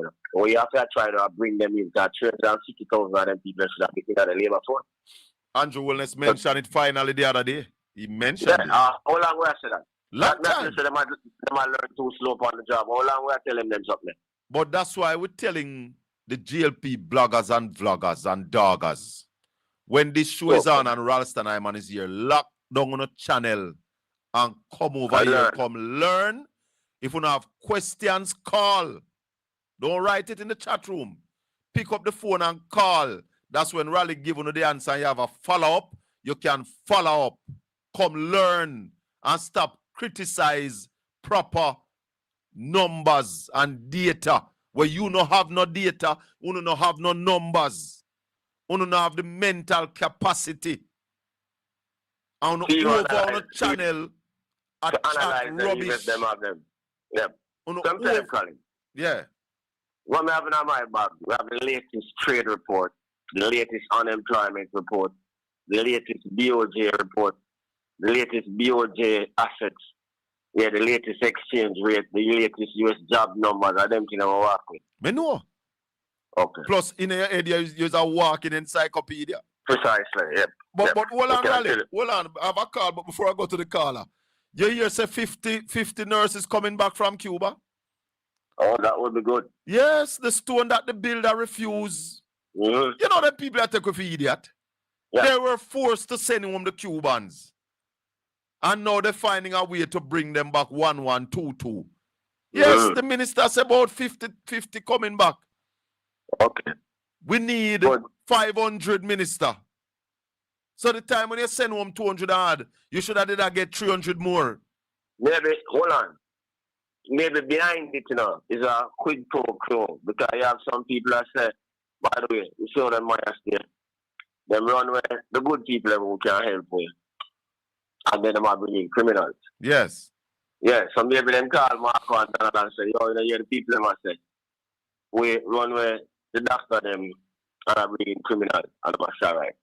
Well, I'm not going to bring in back a couple of them to kind of balance that. Yeah, work out a way for take back some. Hey, boy. Tala. Let me tell you something, Raleigh. You see when you have a prime minister who is tainted, that's the problem. When you compromise, you can't stand on your feet. Like the man them, you hear the man them down at Barbuda, Antigua. They are tabling a white paper in the parliament to discuss. The right way. Yes. Yeah, they might be the right Why way. our government couldn't do that, Raleigh? Yeah, boy. We have a call. They might do it the right way. Morning, caller. Welcome to Talk Jamaica for this year Monday morning. Yeah. Yes, good morning, gentlemen. Marie. Morning. Yes, you know something? From hear about this insurance thing, me do want to talk to somebody about it, Come here one day, if my little burial money in jeopardy, when me make sure I'm one time coming, I want to stress on the pitney them. You understand me? So I was wondering, because I thought it was only insurance for like property and stuff like that. Only to hear you now, Colin and Ross, and saying that even life insurance is get caught up in the mix too. Is that so? Life insurance, yes. Right across. But what about like family indemnity plan, Raleigh? Maria talk about our burial plan. What about things like those? Well, naturally, because them they come on and need the credit union people. And naturally, they all follow the lead too because it will affect everybody. Yeah, at the same kind of market. What he's saying that maybe those are under credit union. That is a credit union you have your burial plan with, right? No, man, that's Sagicor. No, it's not a burial plan per se, Colin. Oh, your life insurance are going to be affected. That's going to be affected. But may I say, I for bury me. Come no one to put them, no one stress them off in a sauce. Yeah, man. Plus, Colin, hold on there fine already because when my son did, them buy 2 old, one, I mean, I go up there. 2. You understand? You say a foreign so berry? Yes, yeah, the old on there already. Yeah. So, so when me hear this now, come here pay my insurance, I'm come say that up a part of the money, I'm gonna want to stress fund them for them at all the sauce and them and I put them all of them head side. So that make sure that prepare already. Only if you know Colin here say the people that are gonna touch that too. Come on now. So Jamaica. Go ahead, Marie. Jamaica. So I don't understand, why? Then all the money with them have and all of that and stuff, you're in a housing trust. Why the insurance money? Them money there should be like pension where you not touch. I don't know. Jamaica gone. Yeah. From hear it, my kind of words. I just wanted to hear it from, from the horse's mouth for direct me know say the correct information may I get. Yeah, man, it will affect your life insurance, your motor vehicle insurance, your property insurance. Yeah, my premium I go up, my monthly premium I go up then. And that I got up and down. Yes, you might have to lower the value of your insurance. It might can't work that way to do. Yeah, but they put you more at risk. So you still lose. Yes. Yeah, man. All right, Marie. You still going to lose. Jamaica's insurance sector is facing an additional $646.19 million in regulatory fees after the Financial Services Commission issued revised invoices on its new fee. In a July 1 notice posted on its website, FSC said the revised calculation methodology is now in effect, so you have to pay that. And in that, it will adjust its invoices for 2026 annual fees. Further to the Financial Services Commission, advisor to the insurance issued on June 3. You're muffling a bit, Raleigh. Hold on, you're muffling a bit. Go back to the paragraph before that. You're muffling a bit. Yeah. Further to the Financial Services Commission, FST Commission advisor to the insurance industry issued on June 29, 2026. This notice confirms the revised fee calculation methodology in effect, and immediate steps will be taken by the Commission to make the relevant adjustments to invoices relative to annual fees for 2026. So the money might say immediately when they're not a long talking. Right. The FSC said the FSC approached Parliament earlier this year for amendments to the Insurance Act to increase the fees charged to the sector as part of efforts to close its persistent financial deficit. The FSC said the revised fee schedule was gazetted on June 5 and is now in effect. You hear that? So it gazetted. So that means it's law. No in effect. Yeah, man. No in effect. Okay. So that's a one. So the government sit down and ensure that the FSC increase their fees, because by taking that $500 million, they ensure that it must happen. Yeah, man. And we don't know them. We don't know them as people who are gonna pull back on them kind of decision. Yeah. Then man, I'm tell you the thing in the second already. So right now the insurance companies them are doing calculation to pay the money and then are doing calculation how them all get back their money from them plans. And we have a country that is highly under-insured. Life insurance must pay an additional 146.14 million after already paying $210 million. Yes. Yep. And what them say about them say anything about motor vehicle insurance? General insurance, yeah, who normally pay 0.45% of their audited total assets. Replacing the formula with further 70 per fixed fee insurance plus 0.2%. Yeah, so they're going to pay another 493 million on top of the 500 million that them pay already. So they must pay like $1 billion. So I think Julian Robinson said there's a company that used to pay what 500,000 that have to go pay 100 million now. No, them pay 500 million already, and the man them so they must pay another 493 million. So almost $1 billion. Yes, sir. What is the FSC rally? Tell us a little bit about the FSC for people who don't know. The Financial and Services Commission, yeah? When the thing when them talk about the most, FinSAP, right? Yes. Prior to FinSAP, you never have nobody who has supervised them kind of company, insurance companies, and now we call the superintendent of insurance. Yes. Yeah? So, them, our place we start, a lot of the FinSAP thing take place, right? So, after FinSAP, Davies, Omar Davies from the FSC, Brian Winter was the first executive director. That was 2001. In farm FSC and in farm Jamaica Deposit Insurance Corporation. If you lose the money, you can get back 1.2 million per account. Not like this was in place before. No, man, I put that in place. So when I'm tell you about FinSAP, they're not tell you about them something. They're not tell you about these great institutions that was built by the People's National Party. Oh, and the man who are on the People's National Party now, not afraid to come out and tell the people them. Let's go to the call. Morning, caller. Welcome to Talk Jamaica. Oh, go on, Riley. Something. Yeah, man. Wait up, and everything good? Yeah, man. Call him the last point I'm making, but I want you to make that down. No, man, we'll go back to it. We could just take the call and go back to it. Yep. Yeah, caller, go ahead. Insurance increase her life insurance increase already, you know. It increased already? All right. How much you used to pay?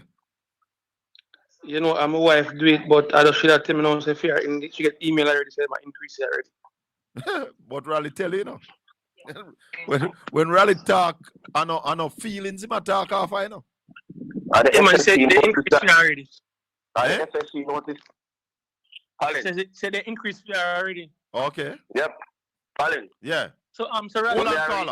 Hold on, caller. Hold on. Go ahead, Raleigh. When I read to you a while about the FSC notice. Yeah, man, I know. Okay. Yeah.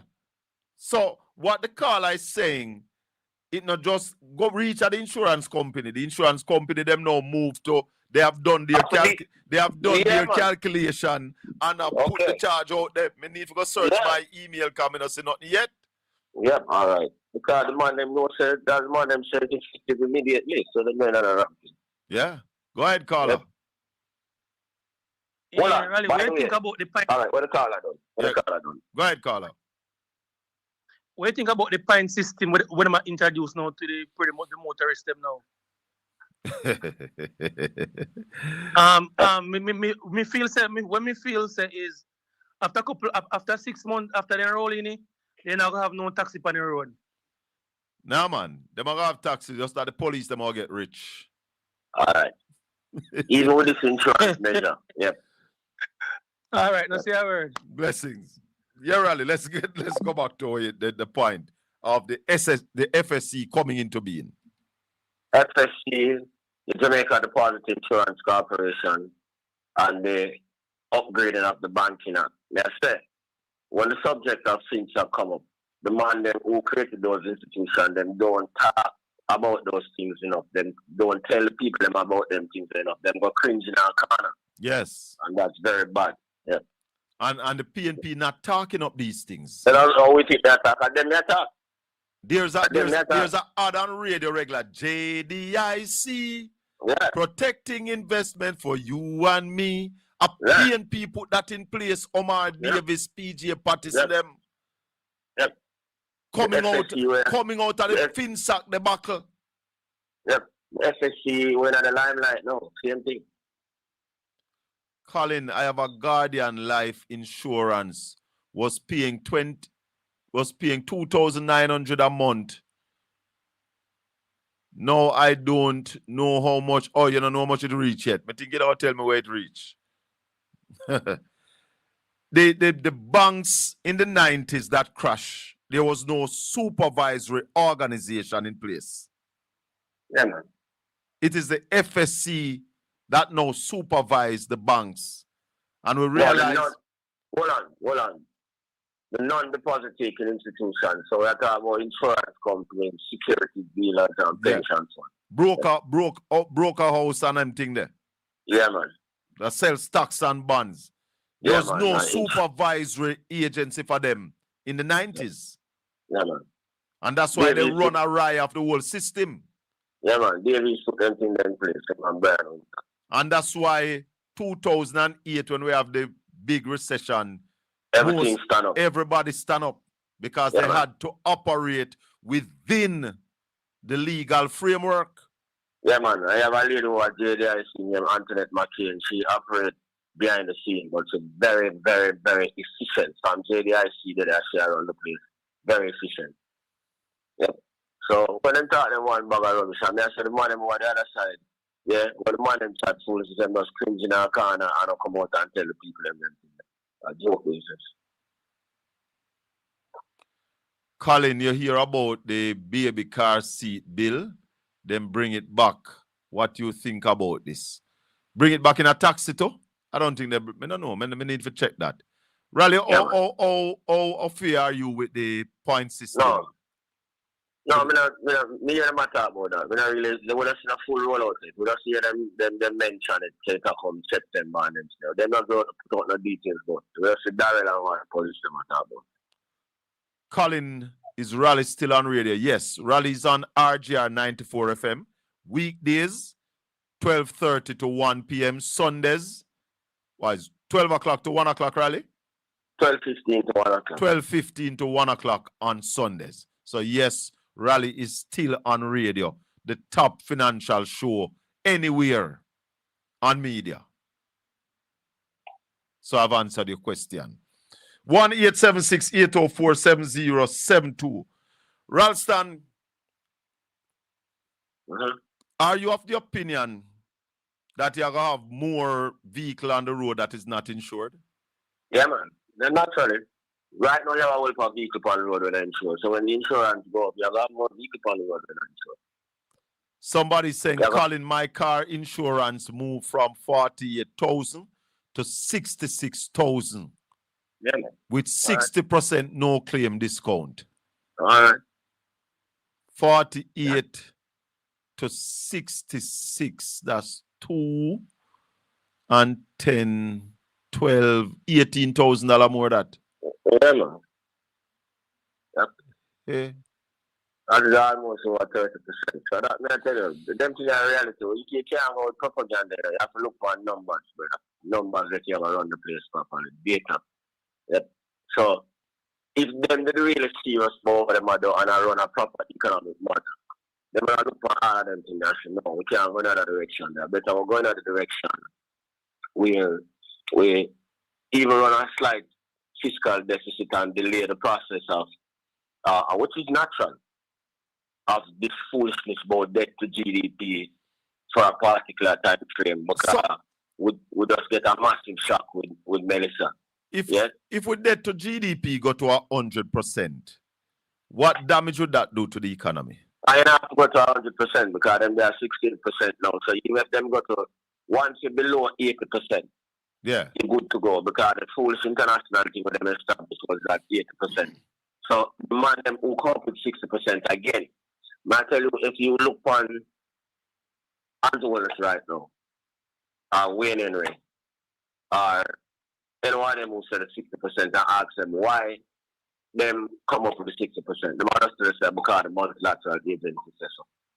And if you ask anybody at the multilateral agency, say, all the say so, and none of the big players them where I do well in the world, not anywhere near that, they couldn't answer.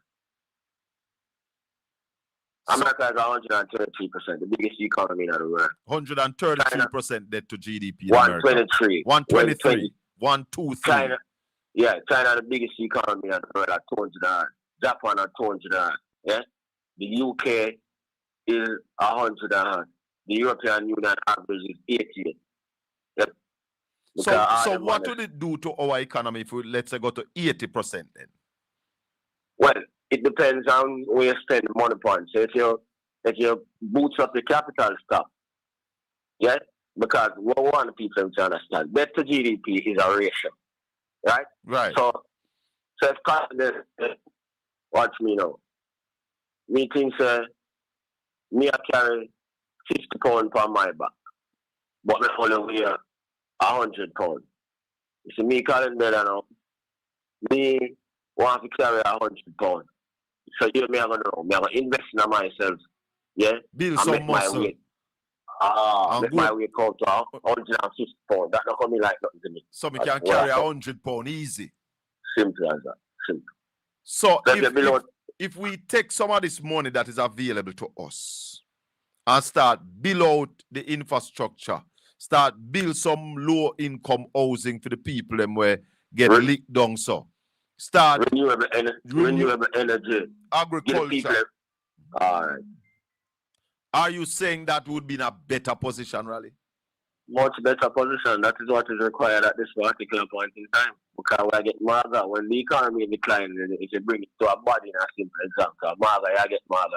Yeah. After a while, that debt soon starts training you. You see me, I said, that you get maga, you get maga at a factory. Yeah? And that's what takes place right now. And the pressure built upon you. You see me, I said to you. Chris Campbell, morning. Good morning, gentlemen. Go on. Good morning. Well, Colin, we have the point system in the United States and how it works. You're allotted, in the United States, you're allotted 12 points for the year. And obviously, if you go over that 12 points, your insurance will go up or be canceled because you're high risk if you use up all the 12 points. Another thing is every time you get a ticket, your insurance can go up. And so if it's a moving violation, your insurance will go up once it gets reported to the insurance company. Non-moving violation generally is you won't get a point insurance increase. But I don't know it might work in Jamaica because well, the intention is to take away your license. Yes, if you use up the 12 for the year, you lose your license. Yeah, that's the part I missed. Yeah. Well, in but Jamaica I don't know if I work it. If you get to, I think, 10, you lose your license for 6 months. If you get to 14 or some other, you lose it for a year. So the intention is to take your license if you accumulate. If you continue to breach. Yeah. A certain amount of points. Yes, that in Jamaica, you get a lot of tickets because when I was in Jamaica, as soon as you move, it seemed like you get a ticket. Especially the taxi drivers. Yes, so I don't know how it's going to work for the average person. Another thing, Ralston, what percentage of the homeowners in Jamaica you think was insured before Melissa hit? Sorry? What percentage of homeowners in Jamaica had insurance before Melissa? Under 30%. Most of them were underinsured. Under 30%, most of them was underinsured, Chris. And I think I heard somebody from the government said down out west, the houses that got damaged, only about 5% was insured. 5% was insured. But not insured. That is so your house rich, but your cash poor.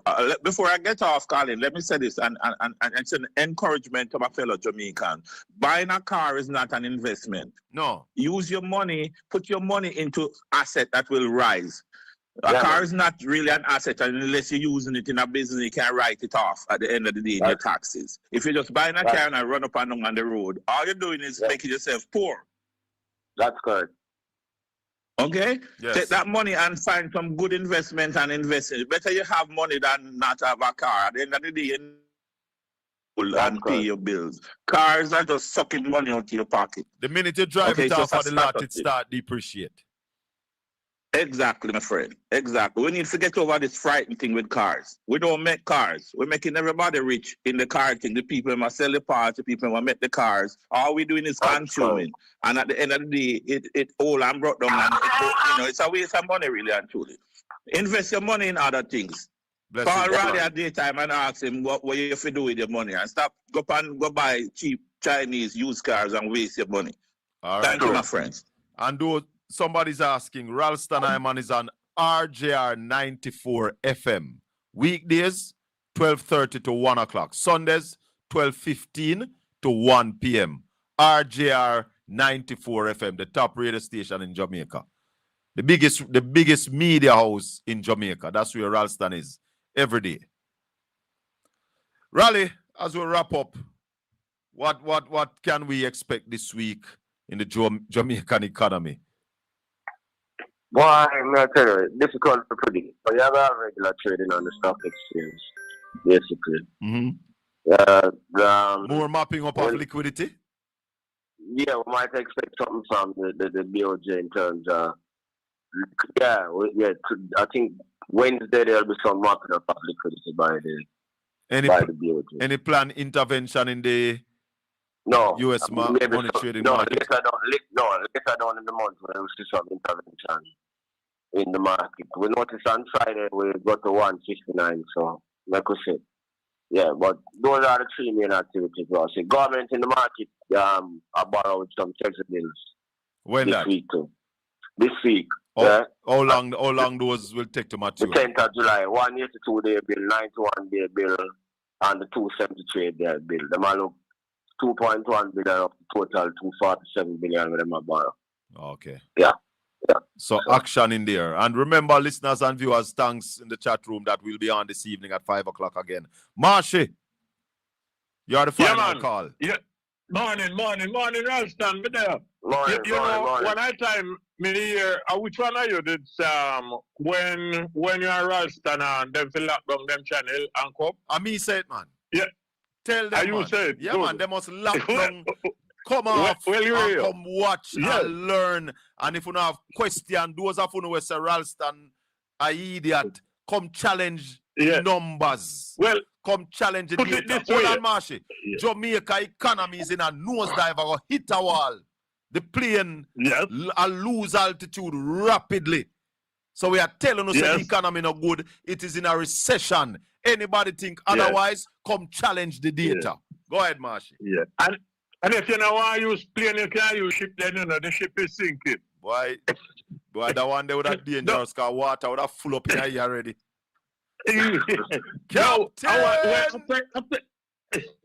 After you said that thing a while ago, me run go one place, go look, Yes. And when me look at the place, and when me look back for you, I took the same amount of people, same amount of listenership you and them have. I mean, I said, why? You mean over the big place? Yes, they look at my same amount of listenership you have. And you know them for them program is expected to be on. Yes, and man. I impromptu program you do this morning. Yes. And the people that here say the people that run come over because bad to bad. Knowing that when you're Ralston attack, even though Ralston talk dollars, him talk sense too, Of course. And you can't spell the sense them for your purpose. Yes. No, but you see, the Prime Minister told the nation, that they must get financial education. And this is where it is at. Listen. And if him say that, who you think he want to listen to? No most Ralston Hyman. They want him To want go to listen, to Wales. him want to listen to him, but him no have no data. He not have nothing. He not no have data. anything. So the people are going to the best source. Of course. But big up on yourself, yes. I just that me want to tell you, say, boy, you them are going to hate you now because you yam them food a morning time. Listen to me now. You take away the listenership. A lot of people say we must do morning program, but we're working on it. We're still working on it. We're still working on it. You advertise to Kentucky now. No, I know me, you know. Working. YouTube. That's why we're not greedy over here. We're not begging any money. We are saying to our listeners and viewers, give the video a like. That YouTube will send whatever. Share the channel. And when we are doing things, we do it. Rally. The 31st. the people. Hold on. The 31st of July rally. The people them would watch the channel say them want a little get together at Boston Beach. So me know you have work up to 1 o'clock, so I don't know if you can find the time to drive down. Yeah, man, the 31st of July is a Friday evening. Friday. Come down at Boston Beach, you know, make we have a little get together. Yeah, okay. I don't want to say anything yet because me have some foreigner who come on. I made them drive and the mission where them I go up and boy, I don't know. I can't tell you anything. No, yet. tell them the 31st you go to Portland. Yes. But cause them I deal with church thing and them thing otherwise. So it's not gonna be one way. But well, make it up. It's one way. But I would like to be there. I would like to be there. Tell you the truth. Forward. Yeah. All right. Bless up on ourselves. Bless up on ourselves. Go. Bless us. Yes, Raleigh, we were wrapping up. So man. You're saying that you don't believe that they're not intervening in the US dollar, in the dollars market this week. No, I don't rush them out of that this week. No. But the fundraising exercise and some mopping up and taking. Yeah. But that's the problem right there about. So when the government coming out of the market and the BOJ coming out of the market and take out the money out of the market and then lock it up in the vault and spend it. Them to cause the economy to decline. If them they are coming out of the market and take the money now and invest in a real sector activity, road and school and technology and them things. Them things are good for the economy. But them take the money and lock it up. Yeah. Them things make the people them poor and make them lose work and them things. That's not a good strategy at this time. How can the economy in a recession and you take the money from the people and lock up the money? So when the man on the road said the money now run, I explain to him that them thing because the money now run for uno because money what is this going to lead to though, Raleigh? If they continue this way, what it going to lead to? The economy just continue to decline until you have the social explosion, man. Just as simple as that. So they need to hit the brakes now. Yeah, and put the thing that drive. Drive the economy, want drive more. Investments drive the economy. Investments are export. So we need to export more and invest more. Yes. Yeah. And cut the oil importation bill. Prime Minister Andrew Holness. Darrell Var, I'm going to send Darrell Var as a vice note. Spend 50 billion of the money, 50 billion Jamaican on solar energy. Yeah, man.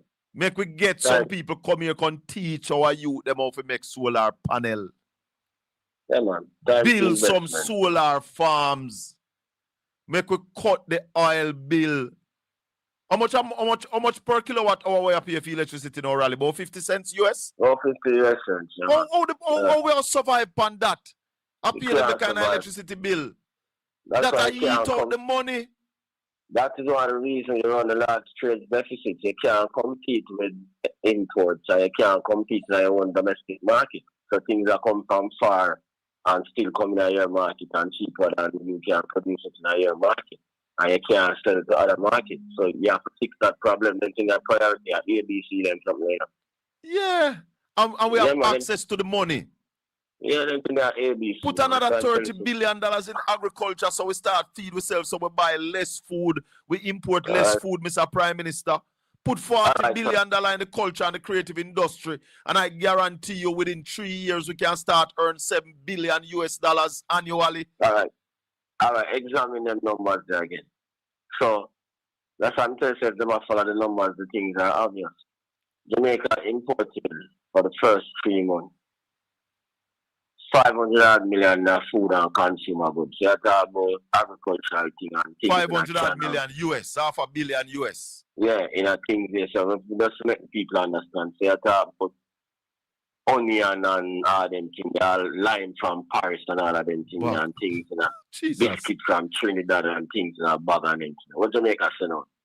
10 million in a food and 130 million in a things in a can and them things. Just to make people understand. So there's a gap of $400 million. I don't think they come like joke thing. Yeah. I'm not tell you. So it's if not you look on difficult. numbers, Why we are saying it's not difficult to fix people is that there is money there that the government have access to. Take the money and spend the money properly.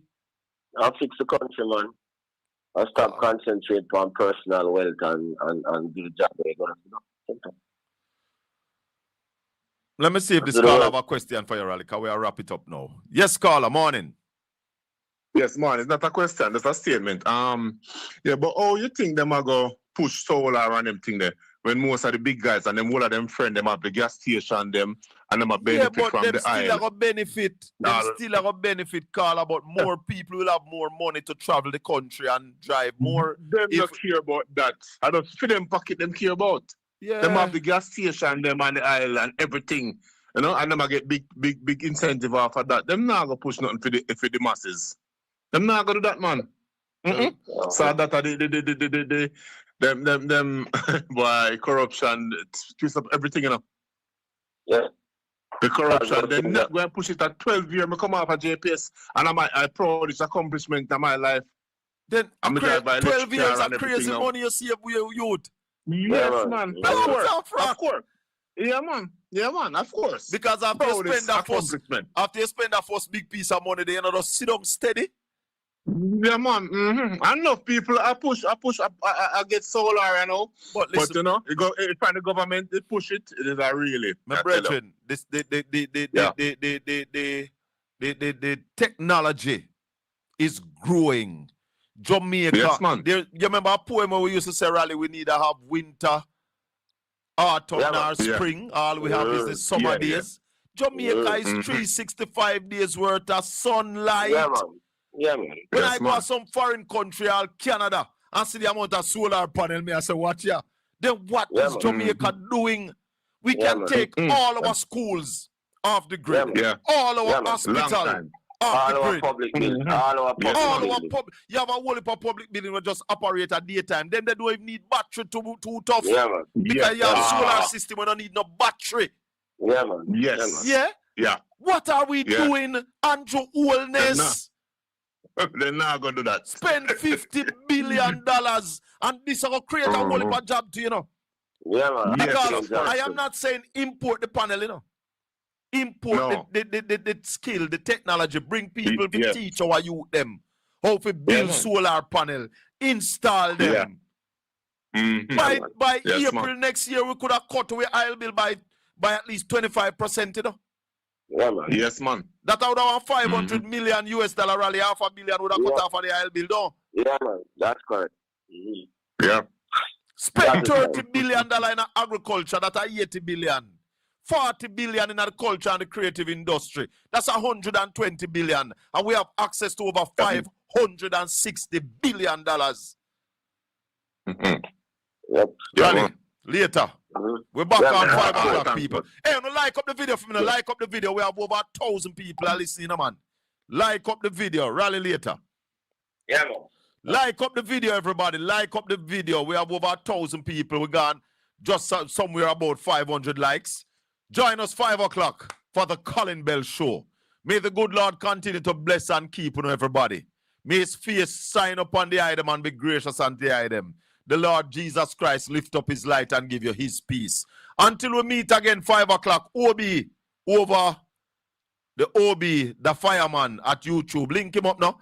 And at 12:30, Ralston Hyman will be on RJR.